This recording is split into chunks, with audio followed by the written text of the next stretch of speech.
პროტესტი თბილისის ქუჩებში მასშტაბს იკრებს, სხვადასხვა ადგილიდან დაწყებული მსვლელობები ერთმანეთს უერთდება. ასე მოხდა რუსთაველის გამზირზე, სადაც IT ტექნოლოგიების ეიჩრებისა და ბუღალტრების მარშები შეხვდა ერთმანეთს. ისინი რესპუბლიკის მოედნიდან დაიძრნენ, IT სფეროს წარმომადგენლები პარლამენტიდან ისევ საწყის წერტილს დაუბრუნდებიან და ასე შეინარჩუნებენ მოძრაობის მუხტს. ნანო ჩაკვეტაძე ახლა რუსთაველის გამზირიდან შემოგვიერთდება. ის სხვადასხვა სფეროს წარმომადგენლების მსვლელობების ეპიცენტრში აღმოჩნდა. ნანო, ზუსტად რა ადგილას ხარ და ვინ არიან ახლა შენთან ერთად? ახსოფო, თქვენ ახლა თვალს ადევნებთ ერთ საპროტესტო აქციად გაერთიანებულ რამდენიმე მსვლელობას, HR-ები, ტრენერები, ფინანსისტები, ბუღალტრები, ტექსფეროს წარმომადგენლები თავისუფლების მოედნიდან რესპუბლიკის მოედნისკენ მიემართებიან. ამ წუთებში რეჟიმის წინააღმდეგ უწყვეტ სამოქალაქო პროტესტს სწორედ აქ ტექნოლოგიების, ადამიანური რესურსების, საგანმანათლებლო, ფინანსური სფეროს წარმომადგენლები აგრძელებენ. მოთხოვნები რასაკვირველია არის უცვლელი. პირველი, თავისუფლება ოლიგარქის რეჟიმის პატიმრებს, სოლიდარობა საპოლიციო ძალების მიერ სასტიკად ნაცემ დარბეულ მშვიდობიან მანიფესტანტებს და მეორე ჩატარდეს ახალი არჩევნები, რადგან ცესკოს მიერ დაწერილი რიცხვების სინამდვილეში აქ შეკრებილი ადამიანების თქმით არ გამოხატავს ქართველი ხალხის ნამდვილ არჩევანს. როგორც გითხარით, აქ სხვადასხვა სფეროს წარმომადგენლები გაერთიანდნენ ერთ საპროტესტო აქციაში. მე შევეცდები ახლა აქციის მონაწილეებს გავესაუბრო. გამარჯობა. წარმოგვიდგინეთ თქვენი თავი, თქვენ რომელ სფეროს წარმოადგენთ და თქვენ რატომ დგახართ აქ? ნინა ბერუაშვილი, HR ორგანიზაციული განვითარების კონსულტანტი. ჩვენ HR-ები რუსთაველზე ვდგავართ ჯერ კიდევ გაზაფხულიდან, მას შემდეგ რაც რუსული კანონი დაინიცირდა, რადგან ჩვენ მიგვაჩნია, რომ ქვეყნის განვითარებისთვის ძალიან მნიშვნელოვანი არის ევროპული დასავლური სტანდარტების ინტეგრირება, რადგან ეს შედეგად გამოიწვევს შრომის ბაზრის გაუმჯობესებას, ორგანიზაციულ განვითარებას და ჩვენ ვარ წარმოგვიდგენია, რომ ეს ყველაფერი ევროპასთან ინტეგრაციის გარეშე გაკეთდეს. გარდა ამისა, ჩვენ ვაპროტესტებთ მშვიდობიანი დემონსტრანტების წინააღმდეგ მიმართულ ძალადობას და გარდა ამისა, გვაქვს ძალიან მკაფიო მოთხოვნები. ეს მოთხოვნები მდგომარეობს იმაში, რომ აუცილებელია მთავრობის გადადგომა, ხელახალი არჩევნები და ხელახალი არჩევნები უნდა ჩატარდეს ისეთ გარემოში, რომელიც იქნება ობიექტური და სამართლიანი.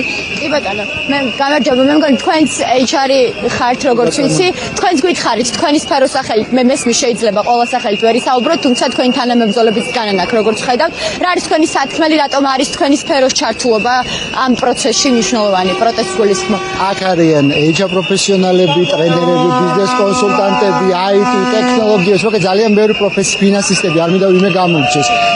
ეს არის ადამიანები, რომლებშიც არის თავისუფლება, რომლებშიც არის მომავალი საქართველო, რომელიც უკვე შექმნილია. ეს მომავალი საქართველო არის ფერადი, მკაფიო, კაშკაშა, ნათელი, თავისუფალი, სიყვარული ჩავსე და ზუსტად აი აქედან იქმნება ეს საქართველო. წარსული არის დასრულებული, ჩვენ ვქმნით სწორედ აი ამ მომავალს, სადაც აი ესეთი საქართველოა მხოლოდ. ჩვენი ღირებულებები, ჩვენი ფასეულობები, ჩვენი შექმნილი და სწორედ აი ამან გამოიყვანა ეს ადამიანები აქ.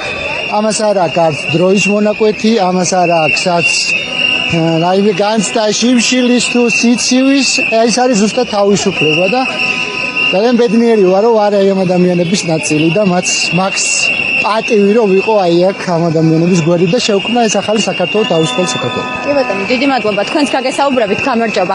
მინდა გითხოთ, წარგვიდგინეთ თქვენი თავი პირველ რიგში და რომელ სფეროს წარმოადგენთ და გაიფიცეთ აქ სკანდირებენ, ხო, აქ შეკრებილი მოქალაქეები, დავტოვოთ სამსახურები რამდენიმე საათი თუნდაც და გამოვიდეთ ქუჩაში.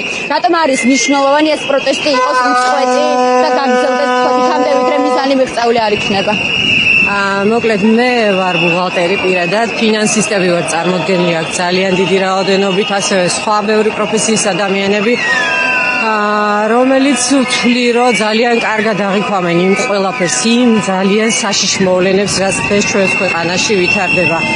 ანუ მგონია, რომ ეხლა აღარ არის არაფერზე სხვა რაღაცაზე ფიქრის დრო, გარდა იმის, რომ გამოვიდეთ და გადავარჩინოთ ჩვენი ქვეყანა. იმიტომ რომ თუ ეს ყველაფერი ასე გაგრძელდა, მე დარწმუნებული ვარ, რომ აღარც ფინანსისტებს, აღარც IT სპეციალისტებს და აღარც სხვა პროფესიის ადამიანებს ამ ქვეყანაში დასარჩენი და გასაქანი აღარ ექნებათ, იმიტომ რომ რასაც ჩვენ დღეს უყურებთ, ეს არის ქვეყნის განადგურება ნამდვილად.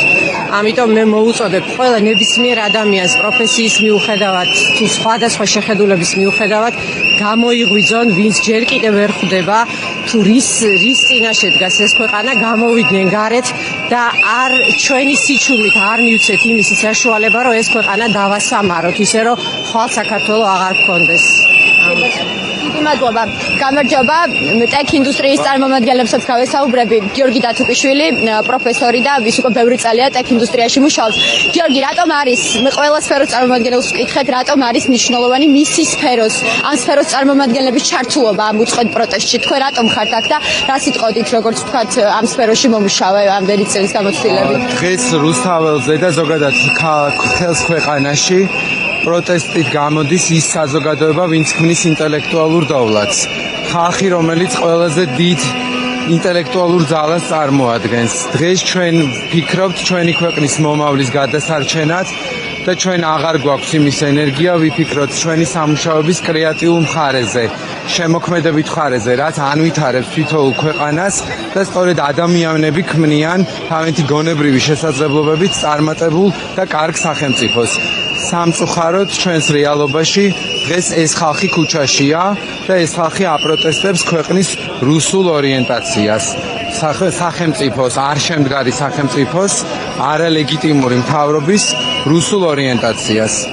დიდი მადლობა. გამარჯობა. პირდაპირ ეთერში მუშაობ, თუ შეიძლება. გამარჯობა. უკაცრავად. შეიძლება კითხოთ პირდაპირ ეთერში მუშაობთ, მინდა კითხოთ მოკლედ, თქვენ რომელ სფეროს წარმოადგენთ და რა არის თქვენი მთავარი სათქმელი, რა გაწუხებთ ყველაზე მეტად, რატომაც აქ გახართ ხო? ჩვენ ვაჭრობის სფეროს ჩვენი მთავარი სათქმელი არის, რომ ამდენი წელი რაც გვიმუშავია იმისთვის, რომ ევროკავშირს დავახლოვებოდით, ეს ერთი ხელის მოსვლით არ გვინდა, რომ წყალში გადაიყაროს და ჩვენი უპირველესი მიზანი არის, რომ ცივილიზებულ ევროპულ სამყაროში ვიცხოვროთ და არ დაუბრუნდეთ რუსეთის ტყვეობაში. დიდი მადლობა. ჩვენი მოთხოვნა ასევე არის უკანონოდ დაკავებული ამდენი პოლიტპატიმრის გათავისუფლება და ეს ცემა, რაც ამ დღეებში იყო, არც ერთ საზღვრებში არ ჯდება და ვაპროტესტებთ ძალადობის ფაქტებს ხელისუფლების მხრიდან. დიდი მადლობა. მე დაგიტოვებთ კადრს, ჩვენ დავბრუნდით რესპუბლიკის მოედანზე, ერთ საპროტესტო აქციად შეკრული სხვადასხვა სფეროს წარმომადგენლების რამდენიმე მსვლელობა. ახლა ისევ რესპუბლიკის მოედანზე დაბრუნდა, გეტყვით, რომ ეს საპროტესტო აქციები სწორედ რესპუბლიკის მოედანზე დაიწყო, როგორც რამდენიმე წუთის წინ გავიგეთ, აქციის ერთ-ერთმა ორგანიზატორმა თქვა, რომ ახლა ეს მსვლელობა გაემართება უკვე გმირთა მოედნისკენ და საპროტესტო აქცია იქ გაგრძელდება. და როგორც წესი ტრადიციულად ეს მსვლელობები საბოლოო ჯამში დღეს საღამოს უკვე შეუერთდება პარლამენტთან გაცილებით მასშტაბურ საპროტესტო აქციას რეჟიმის წინააღმდეგ.